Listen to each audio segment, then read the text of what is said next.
दुनिया के सबसे खतरनाक जंगल है अमेजन। अमेजन कोई घूमने की जगह नहीं है, बल्कि वो जगह है जहां आपकी छोटी सी गलती सीधे आपको मौत के मुंह में ढकेल सकती है। अमेजन जंगल बाहर से तो बिल्कुल हरा भरा और सुंदर दिखता है, लेकिन अंदर से ये इतना डरावना और खतरनाक है कि यहाँ इंसान शिकारी नहीं बल्कि शिकार बन जाते हैं। अमेजन जंगल में दुनिया के सबसे बड़ा सांप ग्रीन एनाकोंडा रहता है, जो इंसान को सीधे निगल सकता है। ये छोटा सा दिखने वाला गोल्डन डॉट फ्रॉग की बॉडी में इतना जहर होता है कि 10 इंसानों की जान जा सकती है, वो भी सिर्फ इसे छूने मात्र से। पत्तों के नीचे छिपे जहरीले सांप और मकड़ी अपने शिकार का इंतजार करते हैं। इस जंगल का फंगल इन्फेक्शन इतना खतरनाक है कि इंसान की चमड़ी को गलाने लगती है। कीड़े शरीर के अंदर अंडे तक डाल देते हैं। कई लोग यहाँ जानवरों से नहीं बल्कि बीमारी से मर जाते हैं। यहाँ खतरा सामने नहीं बल्कि नीचे, पीछे और हर जगह होता है। इतना खतरनाक जंगल में 4 छोटे बच्चे 24 घंटे या 48 घंटे नहीं बल्कि पूरे 40 दिन तक अमेजन जंगल में रहते हैं और वहां से जिंदा अपने घर वापस भी आते हैं। ये कोई फिल्मी कहानी नहीं है, बल्कि 2023 की सबसे बड़ी हकीकत है।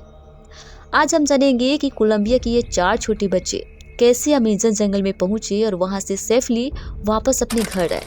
चलिए जानते हैं। ये कहानी शुरू होती है 1 मई 2023 को। एक छोटा सा जहाज सेसना 206 में 7 लोग सवार थे।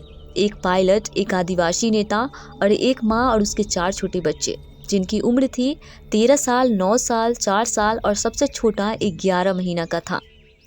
ये चारों बच्चे अपनी माँ के साथ अपने पिता से मिलने जा रहे थे। असल में उनके पिता एक आदिवासी नेता थे, जिन्हें विद्रोही समूह से धमकी मिलने की वजह से गांव छोड़कर दूसरी जगह जाना पड़ा था और उसी जगह पर वो अपने परिवार को सुरक्षित बुलाना चाहते थे। इसलिए ये लोग फ्लाइट से उसी जगह पर जा रहे थे। फ्लाइट सेसना 206 सुबह के करीब 6:42 में अमेजन के अरार कुआर से टेक ऑफ करती है सेंट जोस डेल गुआवियारे के लिए, जिसकी दूरी 350 किलोमीटर है और यहाँ तक पहुँचने में फ्लाइट सेसना 206 को 1.5 से 2 घंटा लगने वाला था। टेकअप के करीब 45 से 50 मिनट बाद ही पायलट ने इंजन में खराबी की सूचना एटीसी को दिया, इससे पहले कि एटीसी फ्लाइट को बचाने के लिए कुछ करता।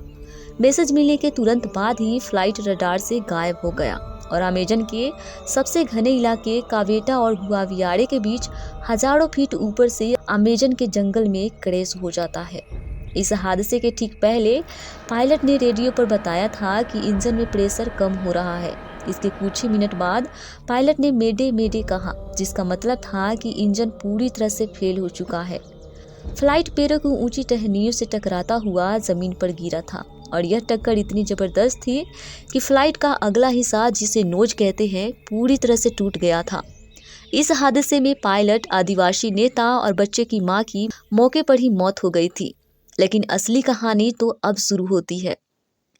जब 13 साल की लेस्ली अपनी आंखें खोलती है तो उसके सामने उसकी मां की लाश थी और पास में ही उसके 3 छोटे भाई रो रहे थे। लेकिन अब सवाल ये था कि ये चारों बच्चे किसी चमत्कारी रूप से तो इस हादसे में जिंदा बच गए, लेकिन इस खतरनाक जंगल में जहां हर कदम पर मौत खड़ा थी, यहाँ उनके पास न खाने के लिए कुछ था, न रहने के लिए घर। यहाँ से बच्चे कैसे जिंदा निकलेंगे?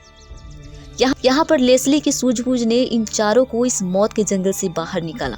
दरअसल लेस्ली एक आदिवासी थी, तो उसे पता था कि जंगल का हर पौधा दोस्त नहीं होता और किस फल और बीज को खाना चाहिए और किसे नहीं, ये सब कुछ वो अच्छी से जानती थी। लेस्ली जंगली फल और बीजों को अपने भाइयों को खिलाकर जिंदा रखती है। सोचिए, 1 साल से भी छोटा बच्चा जिसे दूध की जरूरत थी, उसे लेस्ली ने बारिश का पानी और पीसे हुए फल खिलाकर 40 दिनों तक जिंदा रखा। इधर जंगल से बाहर कोलंबिया सरकार ने फ्लाइट को खोजने के लिए 150 सैनिक और खोजी कुत्ते अमेजन के कोने कोने में भेजा। सेना आसमान से हजारों पर्चे गिराए और हेलीकॉप्टर से बच्चों की दादी की आवाज में मैसेज दिया कि बच्चों, तुम जहां हो वहीं रहो, हम आ रहे हैं। लेकिन अमेजन जंगल इतना घना है कि 10 फीट दूर खड़ा इंसान भी नहीं दिखता। दिन बीतते जाते हैं और लोगों की हिम्मत टूटने लगती है। सबको लगने लगता है कि अब तो सिर्फ लाशें मिलेगी। लेकिन 9 जून 2023 को, यानी 40वें दिन, सैनिकों को एक झाड़ी के पीछे हलचल दिखती है। जब वो पास पहुंचे तो उनकी आंखें फटी रह गई।